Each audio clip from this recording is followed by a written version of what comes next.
Assalamualaikum warahmatullahi wabarakatuh. Selamat pagi semua. Apa kabar hari ini? Alhamdulillah baik. Masih semangat ya? Pagi-pagi kita harus semangat. Oke, bagus. Alhamdulillah pagi hari ini kita masih diberi kesempatan untuk mengikuti pembelajaran seperti biasanya. Nah, Ibu berharap pagi ini kalian dapat mengikuti pembelajaran dengan semangat dan bahagia. Oke, sebelum kita memulai pembelajaran, lebih baik kita membaca doa terlebih dahulu. Yuk, kita sama-sama membaca doa di dalam hati. Berdoa dimulai. Berdoa selesai. Nah, sekarang Ibu akan absen terlebih dahulu. Untuk nama-nama yang dipanggil, silakan angkat tangannya. Ayu, Amel, Ilham, Putri, Revan. Alhamdulillah, ternyata pada masuk semuanya ya. Bagus, pada semangat dan rajin. Nah, sekarang Ibu mau tanya sama kalian semua. Masih ingat pelajaran minggu lalu? Ayo, siapa yang masih ingat pelajaran minggu lalu? Tentang apa? Yap, betul. Tentang pengertian hadas dan najis. Apa sih yang dimaksud dengan hadas? Siapa yang tahu? Coba jawab yang masih ingat tentang pelajaran minggu lalu. Ayo angkat tangannya. Ya, Amel. Iya, betul sekali. Ternyata Amel masih ingat dengan pelajaran minggu lalu. Boleh tepuk tangannya untuk Amel? Nah, Amel bilang hadas adalah najis yang bersifat tidak bisa dilihat yang menghalangi pelaksanaan sholat. Oke. Nah, selanjutnya coba jelaskan pengertian najis. Ayo jelaskan. Nah, najis adalah sebuah benda yang bersifat kotor dan akan menghalangi dalam menjalankan ibadah. Nah, anak-anak, kalau minggu lalu kita sudah belajar mengenai pengertian hadas dan najis. Jadi, hari ini kita akan melanjutkan lagi tentang pelajaran hadas dan najis. Bu, apa sih perbedaan hadas dan najis? Nah, nanti kita bahas sama-sama ya. Oke? Setuju? Setuju. Untuk poin-poin yang akan dipelajari hari ini yaitu tentang macam-macam hadas dan cara menyucikannya, benda-benda yang termasuk golongan najis, dan yang ketiga, macam-macam najis dan cara menyucikannya. Yang pertama, Ibu akan menjelaskan macam-macam hadas dan cara menyucikannya. Hadas terbagi menjadi dua golongan. Apa aja itu? Ada yang tahu? Yuk, angkat tangannya. Ilham. Yuk, apa itu Ilham? Betul sekali. Jadi, hadas terbagi menjadi dua golongan, hadas besar dan hadas kecil. Beri tepuk tangan untuk Ilham. Apa aja sih hadas kecil dan hadas besar itu? Hadas kecil contohnya seperti buang air kecil, buang air besar, terus hilang akal karena mabuk atau tidur, dan bersentuhan dengan yang bukan muhrimnya. Sedangkan hadas besar yaitu haid, nifas, dan keluarnya air mani. Nah, sebelum kita melanjutkan materi, Ibu mau tanya nih, apa sih yang dimaksud dengan bersuci dari hadas? Ada yang tahu? Nah, ayo silakan.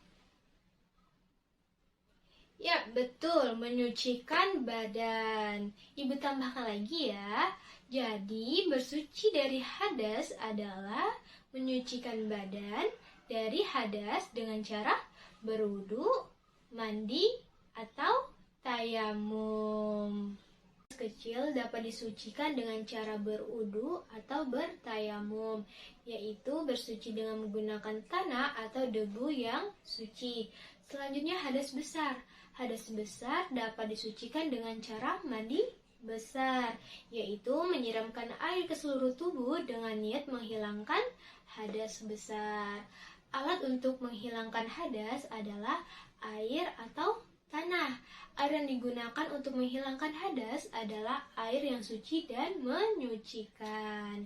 Oke anak-anak, itu tadi Ibu udah jelaskan tentang macam-macam hadas dan cara menyucikannya. Sampai di sini ada yang ingin ditanyakan?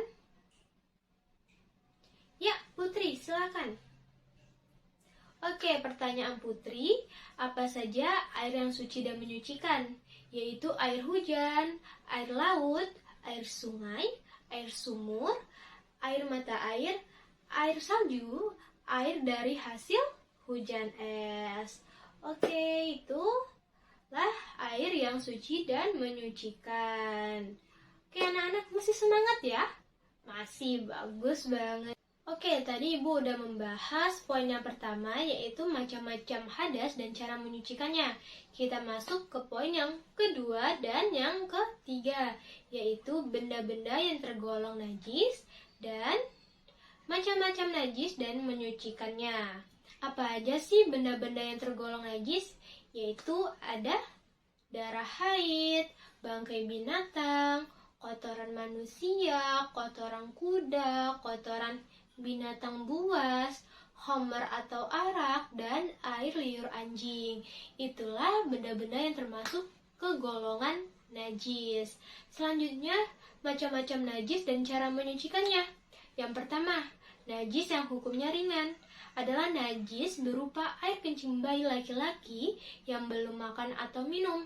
Selain air susu ibunya, cara menyucikannya dengan memercikkan air pada bagian yang terkena air kencing seperti baju atau tubuh, yaitu tanpa dibasahi seluruhnya.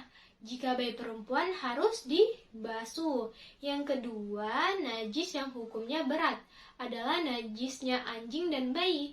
Cara menyucikannya ialah membasuh 7 kali dan salah satu di antaranya menggunakan tanah. Dan yang ketiga, ada najis hukumnya sedang. Najis hukumnya sedang terbagi menjadi 2, yaitu najis yang terlihat dan tidak terlihat.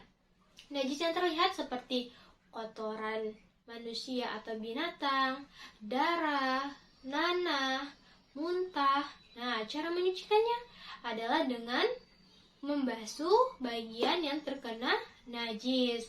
Dan yang kedua, najis yang tidak terlihat, yaitu seperti air kencing yang sudah kering. Cara menyucikannya yaitu cukup disiram sekali. Nah, baiklah anak-anak, itulah tadi macam-macam najis dan cara menyucikannya. Apakah anak-anak Ibu udah paham dengan materi yang Ibu sampaikan? Alhamdulillah paham.